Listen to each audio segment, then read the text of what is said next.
Hampir 2 pekan pemerintah Amerika Serikat melakukan penghentian layanan federal atau government shutdown. Situasi ini pun berdampak signifikan bagi pelayanan publik di AS. Apalagi 7 lembaga federal AS mulai memberhentikan sekitar 4.600 pegawainya. Departemen Keuangan dan Layanan Kemanusiaan serta Departemen Keamanan Dalam Negeri pun sudah mengeluarkan pemberitahuan kepada para pegawai yang kena pemutusan hubungan kerja atau PHK. Kini, seperti apa situasinya? Memasuki hari ke-12 penghentian layanan federal AS, jumlah layanan transportasi udara di sejumlah kota di AS mulai terdampak.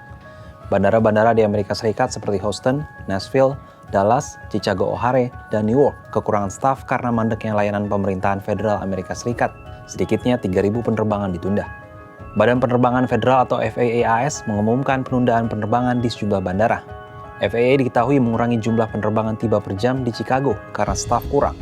Rata-rata penundaan berkisar 30 hingga 41 menit. Hal itu juga karena staf di Pusat Kontrol Lalu Lintas Udara Atlanta berkurang. Sekitar 13.000 pengatur lalu lintas udara dan 50.000 petugas administrasi keamanan transportasi atau TSA masih harus bekerja selama penghentian layanan pemerintah. Namun mereka tidak dibayar. Mereka baru dijadwalkan akan menerima sebagian gaji pada 14 Oktober 2025. Itu pun untuk pekerjaan yang dilakukan sebelum pemerintah menghentikan layanannya. Situasi ini pun menuai respon dari para penumpang.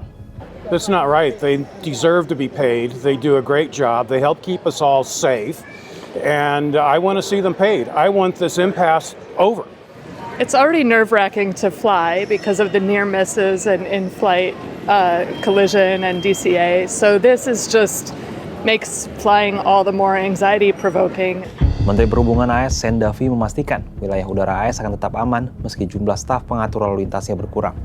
Solusi sementara adalah memperlambat lalu lintas udara dengan mengurangi jumlah lepas landas dan pendaratan untuk menjaga keselamatan. Tak hanya layanan yang dihentikan, dalam kesempatan ini Presiden AS Donald Trump juga memecat ribuan pegawai federal imbas dari government shutdown. 7 lembaga federal Amerika Serikat mulai memberhentikan sekitar 4.600 pegawai, mulai dari Departemen Keuangan dan Layanan Kemanusiaan serta Departemen Keamanan Dalam Negeri yang sudah mengeluarkan pemberitahuan kepada para pegawai yang kena pemutusan hubungan kerja atau PHK. Menyusul Departemen Pendidikan, Departemen Perumahan dan Pembangunan Perkotaan, Departemen Perdagangan, serta Departemen Energi yang akan menghentikan ratusan pegawai. Menurut Undang-Undang, pemerintah federal harus memberikan pemberitahuan setidaknya 30 hari kepada para pegawai sebelum mereka diberhentikan. Presiden Amerika Serikat Donald Trump berulang kali mengancam akan memanfaatkan penghentian layanan pemerintah federal untuk mengurangi jumlah pegawai federal. PHK pada masa penghentian layanan pemerintah federal seperti ini tak pernah terjadi sebelumnya. Dulu saat shutdown semasa kepemimpinan Trump yang pertama, pegawai yang dirumahkan bisa kembali bekerja setelah layanan dibuka lagi. Para analis khawatir penghentian layanan pemerintah ini berdampak sangat buruk pada perekonomian AS. Segala aktivitas pemerintah yang terkait dengan bisnis akan terhenti.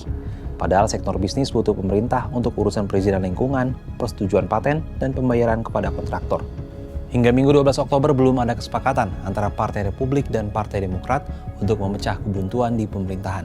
Titik krusial perbedaan pendapat Republik dan Demokrat ada pada Undang-Undang Perawatan Terjangkau atau Affordable Care Act. Demokrat ingin bantuan premi bagi jutaan warga diperpanjang, sementara Republik bersikeras bahwa sistem layanan kesehatan bersubsidi tersebut bermasalah dan harus dikurangi.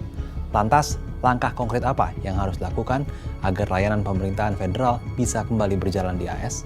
Langkah pertama dan paling penting untuk memulihkan layanan adalah menyetujui Appropriation Bill, yaitu Undang-Undang Anggaran Resmi. Jika DPR dan Senat sepakat, lalu Presiden menandatangani, seluruh lembaga federal segera menerima dana dan kembali beroperasi penuh.